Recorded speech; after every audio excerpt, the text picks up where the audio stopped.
Morning, everyone. Hello, friends online as well, staff, faculty, students, friends, distinguished guests. Thank you all for coming to the Whitman School of Management today. For those of you who didn't know, today is Whitman Day. And there you go, applause for Whitman Day.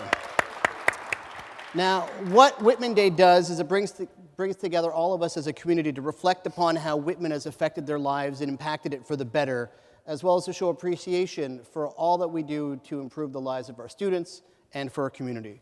Before I get started, I'd like to acknowledge with respect the Onondaga Nation, firekeepers of the Haudenosaunee, the indigenous people on whose Syracuse, well, I'll do that one again. Firekeepers of the Haudenosaunee, the indigenous people on whose ancestral land Syracuse University now stands. Yes. Got that right. Said that lots of times, never goofed until today.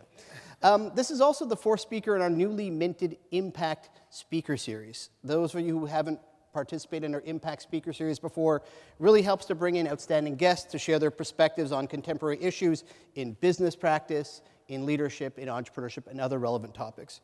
So with that, what we really try to do with this series is to help shape students' thinking about what lies ahead in their professional careers, to share insights from outstanding leaders about the types of challenges and opportunities that they face in their regular business lives, to provide positive role models for our students, and also to integrate perspectives and positive role models for all that we're doing.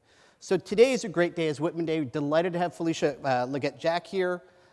Coach Jack is obviously the coach of the women's basketball team. And in 2 years in leading the Orange, she's resurrected, is that the right word? Resurrected the team from being at the bottom of the ACC to now one of the top teams in the nation's best conference for basketball.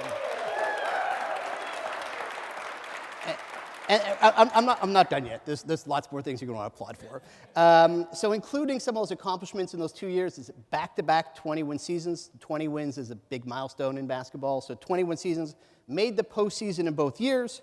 Most recently was the number 3 seed in the ACC. And as a reflection of these significant accomplishments, you were named the ACC Coach of the Year in 2024. And this is the first time any Syracuse coach in basketball has received that award, right? Men and women.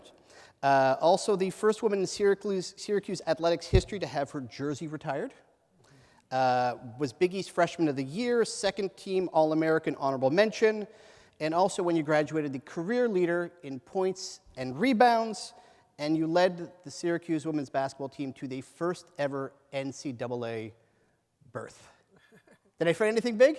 That's all. I think that's pretty good. I think that's very good. And so I think and the types of topics we're going to talk about today obviously will reflect, your basketball accomplishments, but also importantly for the business school, your leadership, your team building, your culture building experiences. But let's go back to the very beginning. Letting the audience know a little bit about you beyond just your role in Syracuse University women's basketball team. Can you share kind of an abbreviated version of your personal journey from growing up here in Syracuse, as one, some of the key 1 or 2 life experiences that maybe helped shape you to get you where you are today? Well, thank you so much for having me. It's just my first time in this beautiful building. It's amazing. This used to be a parking lot that I used to park at when I was going to Sutter's and Maggie's and and those establishments that I had to help fund, basically. All right, I was partying a little bit in college. But, I grew up in Syracuse, and proud that they just called us townies, right? Because we were local people that dreamt about one day coming up the hill and being a member of the student population. And, I had 2 brothers and 2 sisters, and they all wanted to come to Syracuse, and I was the last of the 5, and I was the one that was chosen to be a part of this great community. And when I came here, I came here, to be honest with you, with a little anger. Like, why wasn't my brothers and sisters good enough to be a part of this great school? And so when I played my sport, I decided to play for my God, my family, and then myself, and Syracuse was 4th on the list, which is a good number to be if you look at the criteria of the 3 that was in front. And I think that's important to know, especially young people that's starting off in business. You must believe so much in yourself, and you must have your why so tattooed in your spirit that when it gets just about the job or the business, you go back to your why. Are you here? And it's easy for you to sustain or advance your situation as a student and an athlete or a business owner.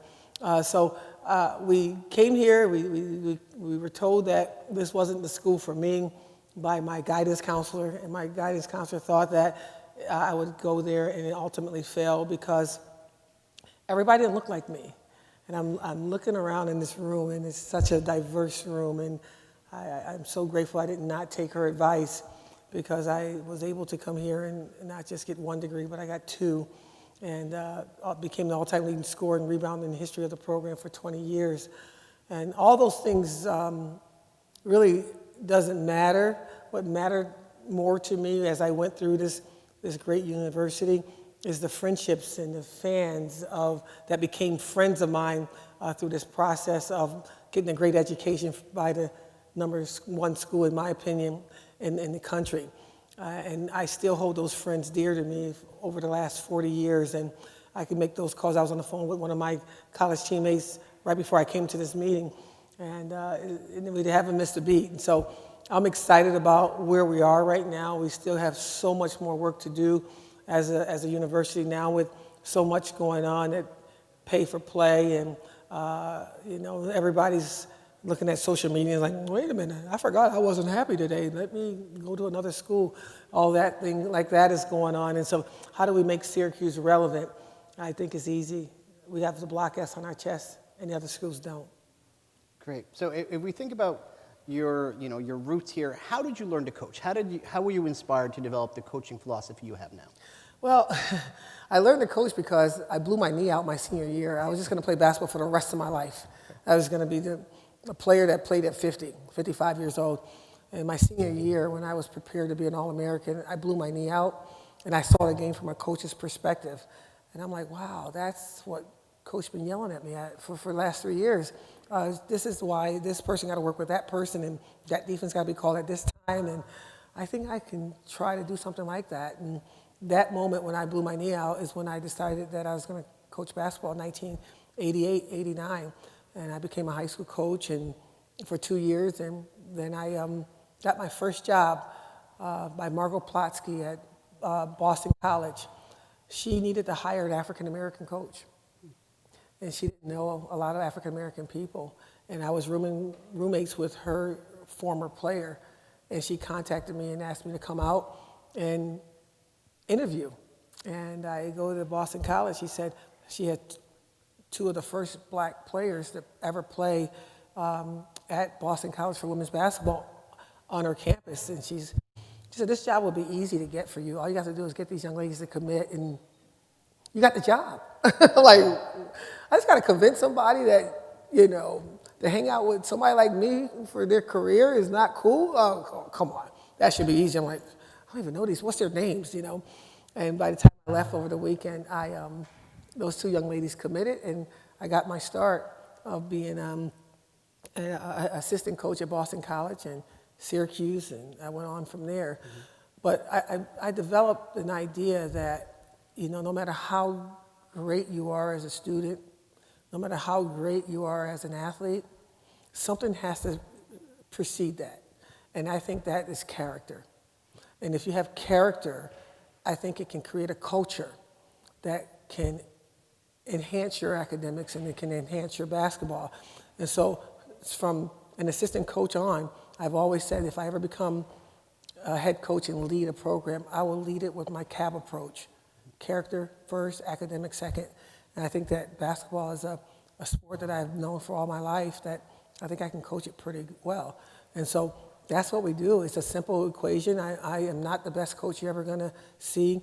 I don't claim that role. I don't want that. But I do understand the dynamics of people, and I think people working together can create just a wonderful atmosphere called winning. Great. So as part of, with your coaching, not everyone gets to play. There's only 5 players on the floor at the same time. People have different roles, some starters, some supporting, some rotational. How do you think about building a culture knowing that you need to have the character, but also need to have specific skills to be able to win? Well, I think winning begins in the locker room. You can't just put people out there and say, okay, it's time to play, it's time to win, it's time to represent Syracuse, go win one for the Gipper. That's kind of corny, but that's what people I get that. I get that one. That's a generational one. People think that the Gipper is gonna. Who is the Gipper, by the way? But I think that in the locker room in the summertime, our kids come up and we talk about life stuff. We talk about what their why is. We talk about what ignite their energy to become a flame. And it's not necessarily the ball bouncing and putting it in a hole. It's, my mom has Alzheimer's, or my sister ran away, or dad never loved me, and we tap into that why. And if you tap deeply into somebody's why, whether they're starting or not, they're in that locker room being reminded of how important their why is. I think that creates the culture and the character that you need to sustain a winning formula, in my opinion.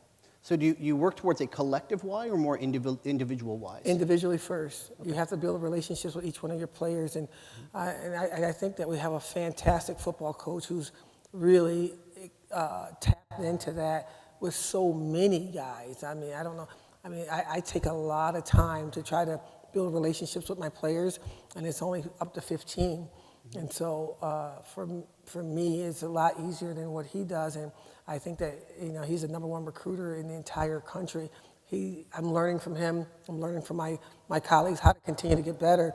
But I absolutely go after connecting with each player one-on-one, and then bring two together, then three, then the whole team as one. As freshmen, they'll come in 3 or 4 at a time, and so you got really a lot of time to connect with them. And as you get to know them and then put them with the team, it's an easier process, I think. Okay. So in your leadership role, and with something that's so visible as basketball, and when we have a winning team, we're on TV a lot. Sometimes players make mistakes, and those mistakes are visible by others. How do you coach these players knowing that if they make a mistake, they're not finished, they can come back? How do you keep them focused on that, overcoming errors? We get after it in practice hard. I was at 57 years old. I still check ball with my players, and 2 days ago we were playing pickup, and I had a freshman, and we were about to win the game, and I gave her a pass behind the back, and she missed it. We lost, and I jumped on her. I jumped on her hard, because at the end of the day, losing is something that we say we don't do, but that score said you didn't win. And I challenged her hard, like, you didn't come talk to me and say, hey, it wasn't your fault, or hey, we get the next one. You just kind of went your way. And I was watching you as a coach. I needed to also prepare you for life. It's going to be times when it's going to be my fault.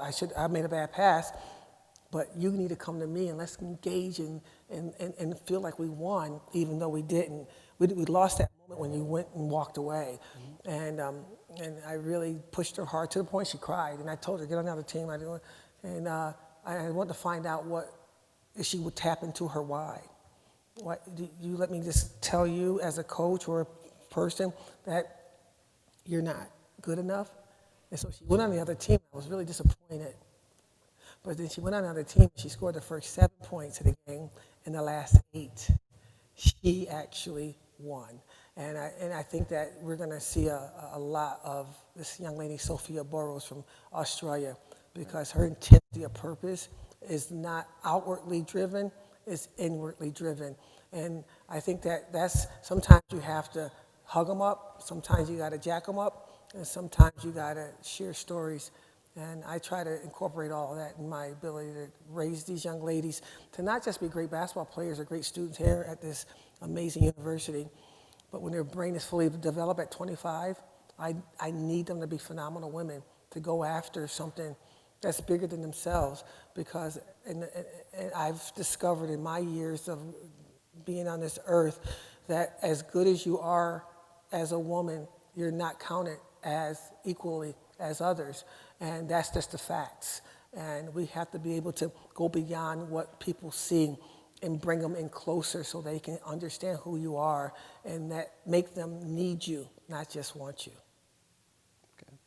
So with that, obviously, women's basketball had a tremendous year this year in terms of national appeal as well. There's some people who, even was on Saturday Night Live. in terms of, that level of celebrity. How do you manage those, desires to maybe get public fame beyond just what they do on the court, but people who want to have these outside of the classroom, outside of the basketball celebrity status? Well, first you got to help them recognize that even though you deserve something, even though you earned something, there's going to be times when you don't get the fame that you've earned. Like, we have the third best scorer in the entire country who's ever played basketball, who played right here. And some of you didn't even watch her play, didn't even come to a game. Is it because she's a women's basketball player? Is it because we're too busy to celebrate athletics here? I don't know what that answer is, but Deasia Fear is 5'4", and she scored 3,403 points with over a 3.0 GPA and was selected 16th in the draft, and we don't even know who she is right here. So what we try to help our young people understand is when deserving fame is supposed to come and it doesn't show up, how do you respond as a phenomenal woman? And so we help with that. That's a harder thing to help with. And so the easier thing is when it comes, we talk about, having your head down, tending to the sheep. It's a biblical term. And when it comes, be humble, be surprised, be gracious, but keep working hard, because as high as you go, it can be taken away. And if you tap into it's not going to come, and you keep that blue-collar mentality to continue to fight, to become something even more significant than you were yesterday, I think that balance of greatness sustains itself longer and comes even more. Great. Well, obviously, amazing success story with Fair this year. Thank you. When you talk about character, and recruiting is now a bigger part of coaches' roles perhaps than before, how do you evaluate character among 18-year-olds who are maybe coming directly from high school, not that much experience? How do you start to tap into whether the right fit for what you're building? Well, my psychology background here, my degree that I got from Syracuse, and those counselors have me prepared for this moment. That's a good plug, and I haven't got my transcript yet, so I'm wondering if I can get my GPA a little bit higher with that little statement. Master's degree. Let's go. Congratulations to Jim Boeheim. He just got his honorary doctorate in a couple weeks. Yeah, absolutely. Wonderful guy. How do you evaluate character? I think it's a feel. What fits you, what works for you. I think it's you watch them. Some people can talk so loud that you can't hear them, so you got to watch them. Mm-hmm. And so when I go out and I recruit young people, I don't really, look at them needing to see me. I want them not to see me. I want to see how they respond to their teammates. I want to see how they respond getting prepared for the game, knowing that they got 3 more games to play in that particular day. I want to see how they respond to their coaches as they being, blasted, publicly, or hugged when they do something well. And I want to see if that fits with me. I like that passionate kid that can really not be controlled too. I like that kid because I want to find out what her story is and what makes her so passionate. But I like that quiet kid as well, who seems like the Georgia Woolies of the world, that like quiet assassins. And so because they all fit together for the culmination of building a championship team. Mm-hmm. And so I know what I have, I know what I need. And so as I'm in the portal right now, we have a great nucleus of young people that's already coming back, but who fits with that group to add to it? And as the portal is being, demonstrated to be a crazy situation for us all, I'm not recruiting a lot of people. I'm recruiting a few very hard to find out if they fit with the young people that we already have in our locker room, because again, as I said, you win in the locker room, and it has to have that balance. Okay. So portal has changed things. Historically, with college athletics, you recruited a student, you expected to have them for 4 years. It was very hard to transfer. Yeah. With the portal, being open and where people can leave after effectively whenever they want, how does that impact your team development, but also the culture building? This is very hard because Deasia Fear was so great because she was with me for 5 years. Mm-hmm. That's a thing of the past. Georgia Woolley will be with me for 4 years. That's a thing of the past. And so as a coach, what are you in it for? Some coaches are in it because they want another contract so they can sustain their financial backings for their families. Some people don't have anything else to do other than what they're doing, and they want to stay with that job, and they want to maintain just a normality for themselves. You know, I'm in it for something way different.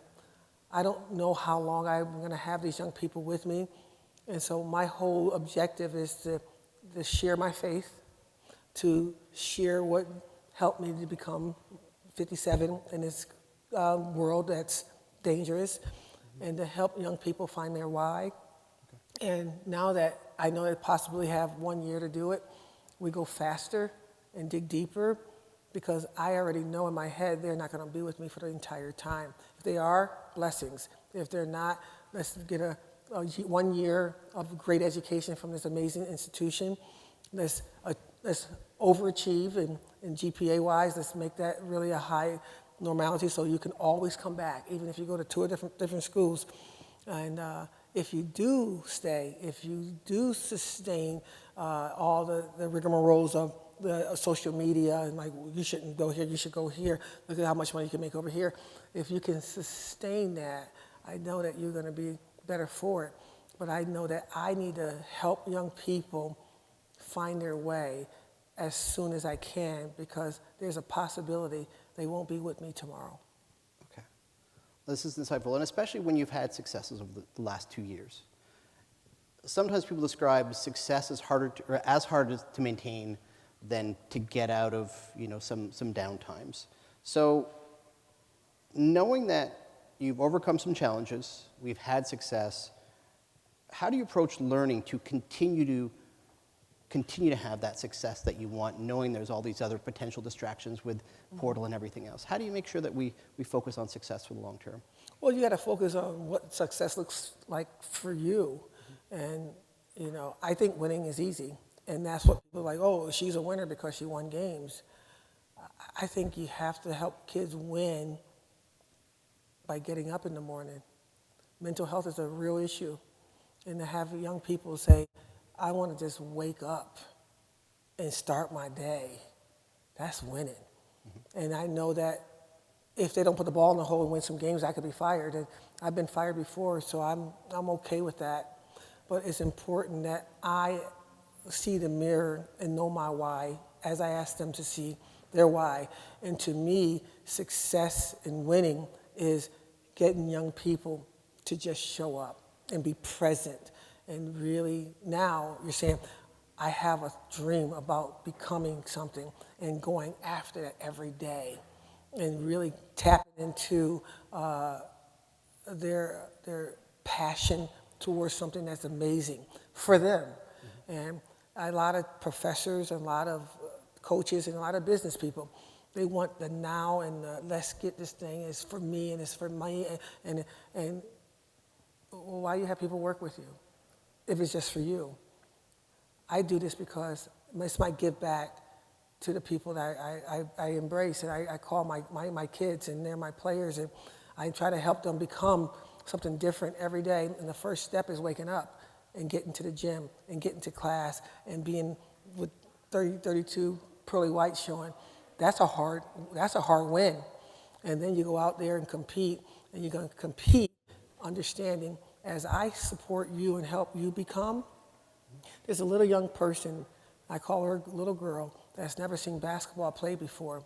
Show her what it looks like by when she sees you.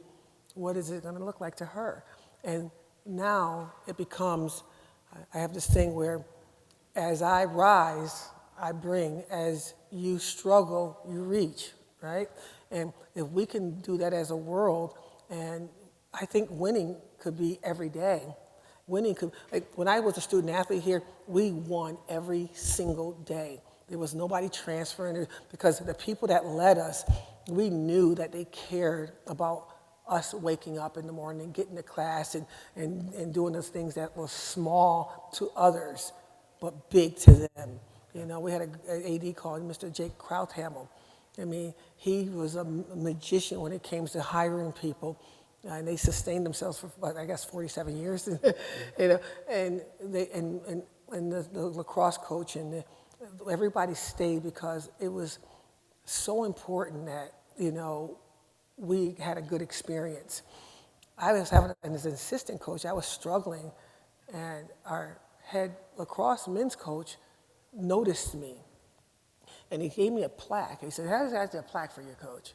I said, "For me, I'm the assistant." He said, "Yeah." He said, "You just seem like you're always up, and you seem like you're down."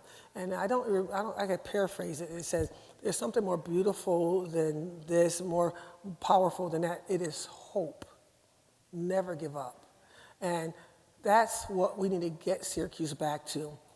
Seeing the people that can't make you great. I can do nothing for that lacrosse team that was winning championships after championships after championships. But he saw me. So I see soccer players. I see, the women's lacrosse players. I see our men's basketball players. They're in my office more than my players. But I think that's winning. I think that's how you win the Orange way, the Syracuse way. Great. So one of the things that you're well known for, and I don't want to embarrass you, but everyone talks about how great you are at being a hugely compelling motivator. So you shared about the why, you shared about character, but is there a way that you wake the team up and motivate them, especially in advance of big events like the NCAA tournament or ACC tournament? Is there a particular tactic you use to really motivate them when it matters most? That's it. It's the why. I don't make playing against Arizona in the NCAA bigger than playing against St. Francis, a non-conference game that the world thinks that we should beat by 40. Everything matters. When you go out there and you put Syracuse across your chest and you represent something bigger than yourself, that's the formula. That's the biggest event. That's how I motivate. I don't change who I am. You come to my practice, I'm in shorts and a T-shirt, just like the players. I'm fist in the air, passionately driving. That's who I am when I'm going against St. Francis or Coppin State or UConn, and that's why you're down 15 points and you got the ball late in the game. You got the ball, hit the three to tie it, because we don't change who we are. And a lot of people, I discovered, they make different occasions bigger than the next. Like, this is as important as playing against UConn, because somebody in this room need to hear this message. Somebody in this room saying, I'm ready to walk off this campus and never come back because this isn't for me. And she or he is saying, I just heard Coach Jack speak as passionate as I've ever heard her speak before, has heard anybody speak before, and remind me to tap into my why. I'm coming back tomorrow. I need to be able to give that energy outwardly, because I don't know who that person might be. It might be nobody, but it might be one. And if you can help one person as you pass along, then your mission is not in vain, nor is your living. So that's great advice, that every game matters, every moment matters. Everything matters. We live in a world of distractions, however. Yes. Social media being a big one, and especially for student athletes, where there's the opportunity to make some money through NIL, but also where people develop their own personalities. And over the last few years has become a number of athletes who are very prolific and become known for their social media influence as opposed to their athletic or academic prowess. So how do you coach the students to think about their academics, their athletic performance, and they might be focused on social media? How do you kind of manage that part of their role as student athlete? I don't manage social media. That's a Pandora's box that's wide open now, and I can't fix it. But I can stay consistent about my communication with my student athletes. I can tell them what my expectations are as we continue the journey together. I can share with them quietly, loudly, or remove them from an opportunity because they're not tapping into their greatest moment, and that is right now and where their feet are. And if I see a distraction occurring, we're going to have to make some decisions on why are you at this great school? Why are you at this amazing Mello Center? Why are you in my space where I'm trying to help young people grow? And if the answer is I'd rather be with social media, then that's who you need to date. And that's okay. It's just not going to work for me and my program as we grow it to newfound heights. Okay. So the business of sport has increased with NIL, with recruiting, with portal, everything else. We're expecting to see some increased turbulence for the next few years with the NCAA. Do you want to share any thoughts of what you think will happen? And remember, this is in business school, so we'll talk about the business side of this. Do you have any thoughts about what you think the business side of sport, athletic college sport, will be? I think the NCAA right now is way over their heads. It's every hour somebody's coming after the NCAA. I don't know how it can sustain itself over the next 3 years, to be honest. I said 5 years, 3 years ago. It's so much stuff. And before, we just kind of got parented through this NCAA. Do as I say, and that's all you need to do. And we follow the rules, and we didn't question the rules. Every rule's being questioned. You got, Dartmouth is saying they want to do their thing, and you got Northwestern saying, you can't tell me, and you got student athletes saying that, I want to be paid to play, and it's all real and it's all important. I'm not questioning that, but the questions are out there, and now you have to answer them, and I think it's going to get too much, and I think eventually you're going to have 2 power conferences, and I think that the magic number is 70 teams.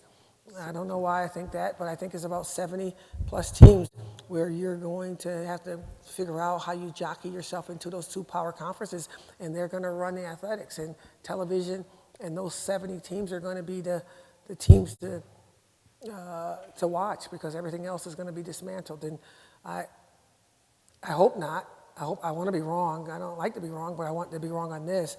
But it's going so ridiculously fast and stretching the way we've been doing things, that rubber band it has to pop, right? And I'm one of those people that sit back and kind of just put my head down, tend to the sheep, and do my job. But if you ask me the question, that's my answer. No, and obviously something to follow in the near future as well. Mm-hmm. What if you go back? So because you're from Central New York, you spent a large number of years here as a student, as a coach. You've certainly seen a lot of change, progress, improvements in what Central New York has done for our community, what Syracuse University has done for our community.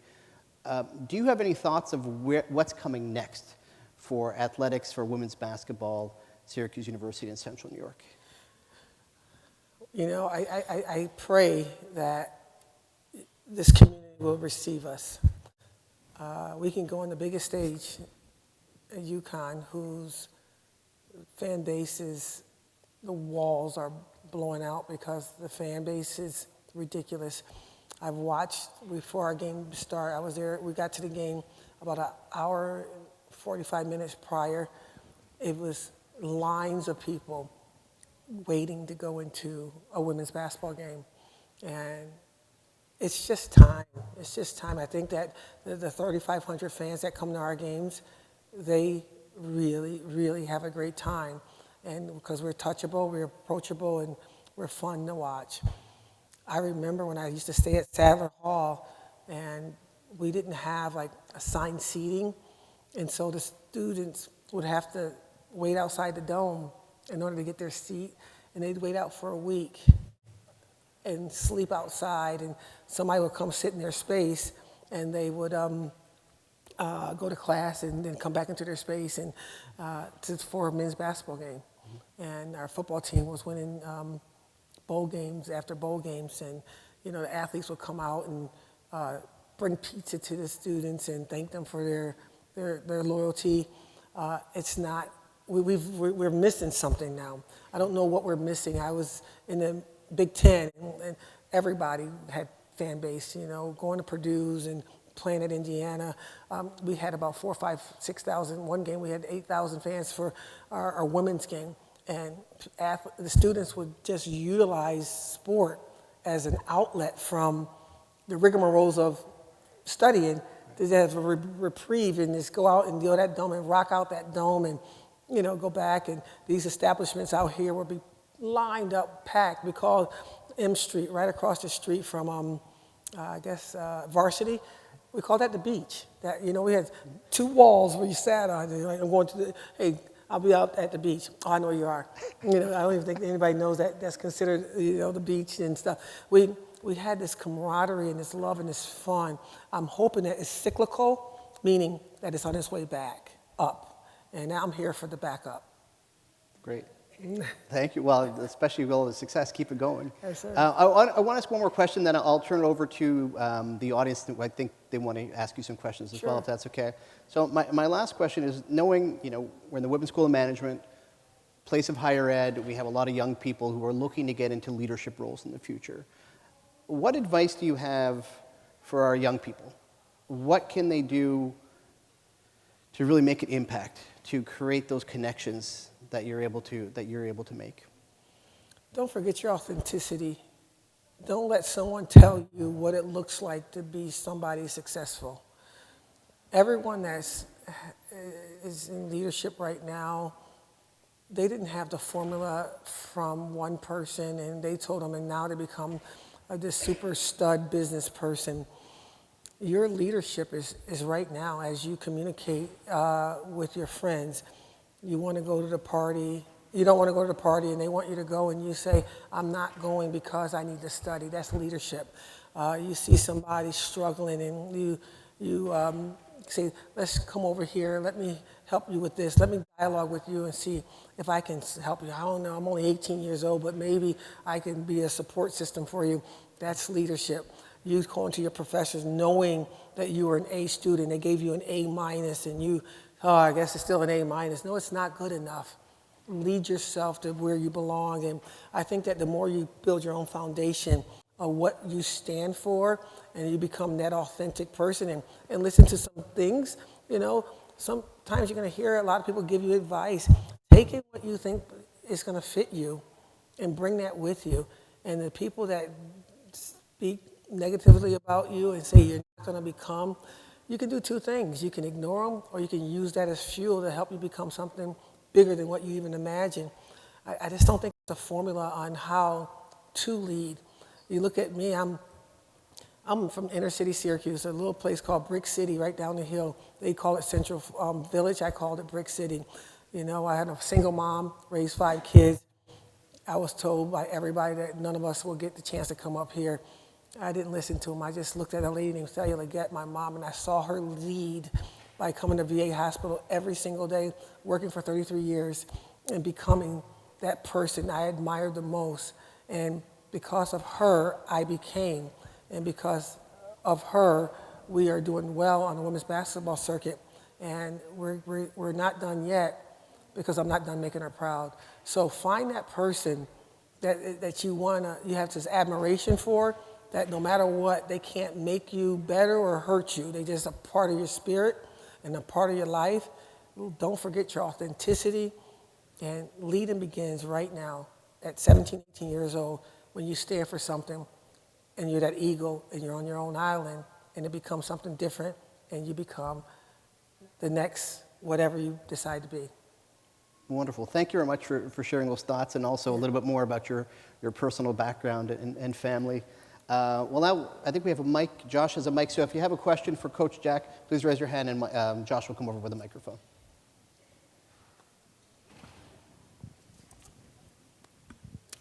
Thank you. I didn't intend to go first, but I have a lot of Townie Bulldog pride because we went to Nottingham at the same time. And I am really touched that you came back to Syracuse. And I was curious to know, I think growing up in Syracuse and going to Nottingham gives you a different perspective than a lot of people in your field. And I think a lot of the wonderful things you have said today come from seeds of a city background that we both share and that I think is wonderful. And I'd like to know what you, sometimes when you look back, do you see what those seeds might have been and how they, I mean, obviously authenticity, which I completely agree with, but how have those seeds sort of, what were those seeds or what were those like original inspirations? You know, well, thank you for that, and go Bulldogs, yes. I didn't mean this to happen, but it happened. I've never been coached by a man. I've never worked for a man. As an assistant coach, I have always, it just, went that direction. And Willetta Speece was my high school coach in high school, and she saw me in the 7th grade and wanted me to join her team early on because she saw something in me, and she brought me along. I love the public school system. I value that. My son was a basketball player, and they wanted him to go to private school in Buffalo and was willing to pay his fee to go there, $19,900. And we turned it down to go to public school in Buffalo because I believe that those are the people that's going to be in the trenches more so as you move forward in this world. And coming back here is personal.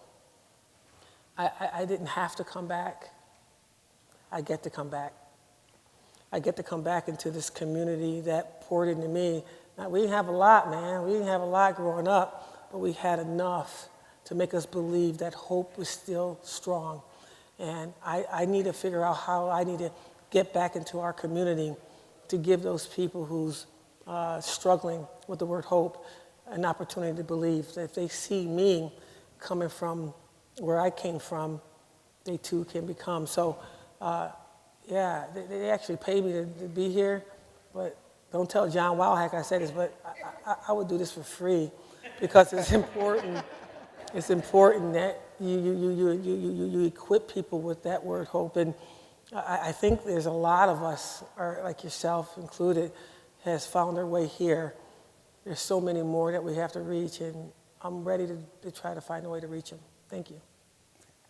Thanks, Penelope. Other questions? Right, student one and then Ann. Right. Thank you very much. My name is Emeka. I'm a first-year MBA student. I was very touched by the things you talked about. Why? Because in a world where that's, it's crowded by so much ambition, everything is done. We're in business school, it's down to P&L, profit and loss. How do you maintain your why in very difficult times? Sometimes you have to make trade-offs. It seems like people are moving ahead, and you're sticking to your guns. You know why you're in this thing, but sometimes that doubt creeps in.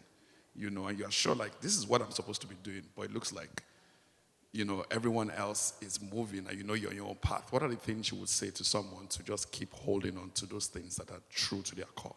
Thank you. I'll tell you a quick story. I was fired at Indiana. I never failed at anything in my life up until that point. And my family was in Jamaica at the time when I got fired, and I didn't know how to hold on to my why. And a professor at Indiana asked me if I want to share my story. Like, share my story? What is those story to share? But I said, sure. And so in front of 250 students, I stood there and shared with them this is what fired looks like and how hard it is, and my family's going to come back, and I got to share it. I got to show them that I'm strong even though I am weak. And it was difficult. And as the breadwinner of our family, it was very important that I showed strength. And when they came back, we said, we're going to be fine, we're going to, but internally, you go through what you go through, right? And a couple months went by, I go running. I was usually running like 2 or 3 miles. I was running 8 miles a day, just being out by myself and being in my space with my God and questioning him. What is this all about? And I'm trying to hold on to my why or whatever, but it eluded me. It just was very difficult. But eventually, a couple months went by, I started hanging out and, being that mom that drive her kid to school. I'm like, oh my goodness, I had never done this before. Taking my son, my husband was going back to college to get his degree. I was that person that every mom has the privilege of being. A person that can take their child to school was something that I've never done. And so I got comfortable with that, and I got comfortable with, let me go and tell my story to everybody, and I got stronger. And then it got to a point where I got an opportunity to coach again at Buffalo, and that was my reason for being fired. I had the most success at a mid-major school that I would drive by to go to Michigan State. I would drive by to get to other places. I never stopped at Buffalo. And I kept seeing the sign. I just never stopped. I never had a reason to. And we took that little school called University at Buffalo to the Sweet 16. And the only school in the SUNY system, men or women, to ever do that. And we lost in the Sweet 16, and the gentleman asked me, there's a lot of African-American coaches that has lost their job, and they don't resurface. Can you speak on that? And emotionally, all of that, what I went through, came pouring back, and I just said a statement. I said, it isn't easy, it's necessary.